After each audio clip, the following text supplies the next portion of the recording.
កាលពីព្រេងនាយមានកូនទេតូចមួយឈ្មោះពេជ្រដែលបាត់បង់ម្ដាយដោយសារព្យុះកំណាចមួយយប់ពេជ្រមានចិត្តកំសត់ឯកាតែពោពេញដោយក្តីសង្ឃឹមក្នុងការស្វែងរកម្ដាយជាទីស្រឡាញ់របស់វាការធ្វើដំណើរដ៏វែងឆ្ងាយរបស់វាពោពេញទៅដោយឧបសគ្គមិត្តថ្មីនិងមេរៀនជីវិតជាច្រើនព្រឹកព្រលឹមស្រាងបន្ទាប់ពីព្យុះភ្លៀងដកខ្លាំងមួយយប់កូនទាតូចមួយឈ្មោះពេជ្របានភ្ញាក់ឡើងនៅក្នុងព្រៃស្ងាត់ជ្រងំម៉ាក់អើយម៉ាក់នៅទីណាកូនខ្លាចណាស់ពីងពីងស្អីក៏ធំយ៉ាងនេះវាហៅរកម្ដាយរបស់វាដោយសំឡេងល្វើយតែគ្មានអ្នកឆ្លើយតបម៉ាក់អើយម៉ាក់នៅទីណាគួរឲ្យខ្លាចខ្លាំងណាស់ទឹកភ្នែកហូររហាមកូនទាដឹងថាវាបានបាត់បង់ម្ដាយជាទីស្រឡាញ់ហើយ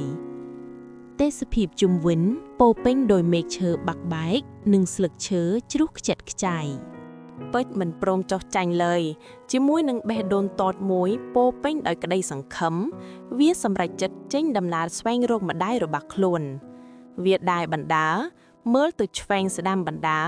សួរនាំសត្វល្អិតតូចដែលវាបានជួបតាមផ្លូវតែគ្មានអ្នកណាដឹងរឿងម្ដាយរបស់វាទេព្រះអាទិត្យចាប់ផ្ដើមរះខ្ពស់ឡើងផ្ដល់ពន្លឺក្តៅអ៊ុន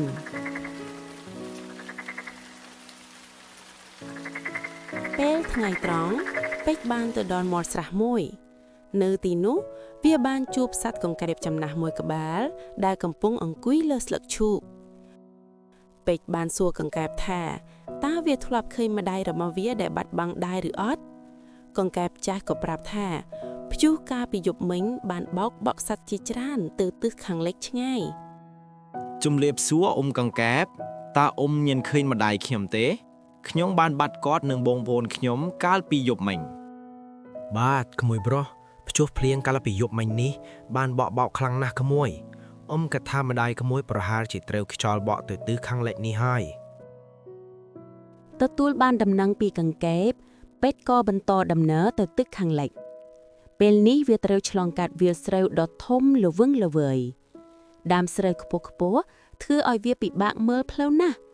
វាបានជួបនឹងកណ្ដុរស្រែមួយក្រុមដែលរវល់ប្រមូលផលកណ្ដុរទាំងនោះបានចង្អុលផ្លូវនិងចែករំលែកគ្រាប់ស្រូវឲ្យវាហូបបន្ទាប់ពីឆ្លងវាលស្រូវដ៏វែងឆ្ងាយពេជ្រក៏បានមកដល់មាត់ទន្លេតូចមួយទឹកហូរលឿនហើយវាខ្លាចក្នុងការឆ្លងកាត់ស្រាប់តែមានសត្វអណ្ដើកចាស់មួយក្បាលបានងើបចេញពីទឹកហើយបានប្រាប់ពេជ្រឲ្យតោងខ្នងរបស់វាដើម្បីឆ្លងទៅត្រីម្ខាងពេជ្រអរគុណអណ្ដើកហើយបានតោងខ្នងឆ្លងទន្លេដោយសុវត្ថិភាពអរគុណលោកតាអណ្ដើកខ្លាំងណាស់ដែលបានជួយយកអាសាខ្ញុំក្នុងគ្រាលំបាកនេះខ្ញុំសូមអរគុណលោកតាអណ្ដើក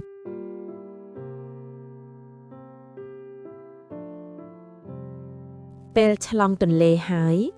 ពេជ្របានចូលទៅក្នុងព្រៃធំមួយដើមឈើខ្ពស់បិទបាំងពន្លឺព្រះអាទិត្យធ្វើឲ្យបរិយាកាសត្រជាក់ស្រែងពេលយប់កាន់តែជ្រៅស្រាប់តែមានសត្វទីទុយដ៏ធំមួយបានហោះចុះមកក្បែរវាទីទុយនោះបានសួររឿងរ៉ាវរបស់ពេជ្រហើយបានប្រាប់ថាម្ដាយរបស់វាប្រហែលជាបានទៅដល់បឹងធំនៅទិសខាងមុខ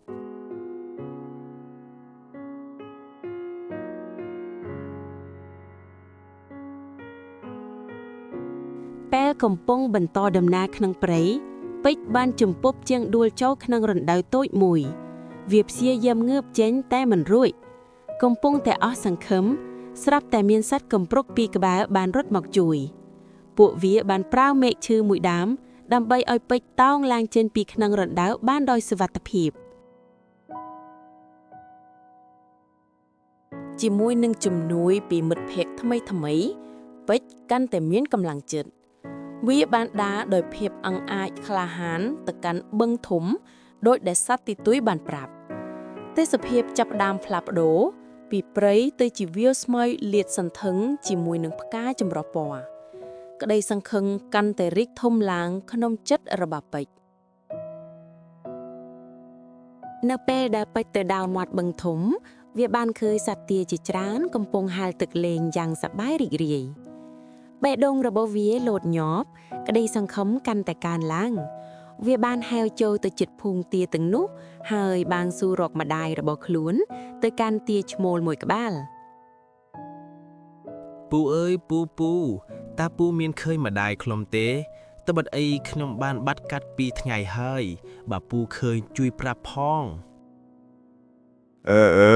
ក្មួយទៅរកនៅខាងនោះទេហើយទៅជ្រុងមកខាងនឹងឃើញក្រុមទាមានក្មេងៗដូចក្មួយឯងទៅមកដល់ម្សិលមិញនេះដែរទេសាទៅមើលក្រែងជាម្ដាយឯងណា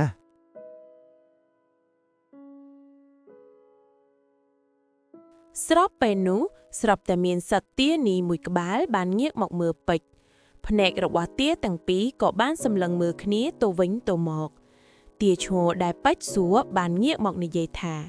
នោះហើយម្ដាយឯងទឹកភ្នែកនៃសេចក្តីអំណរបានហូររហាមពេជ្របានហែលទៅរកម្ដាយរបស់វា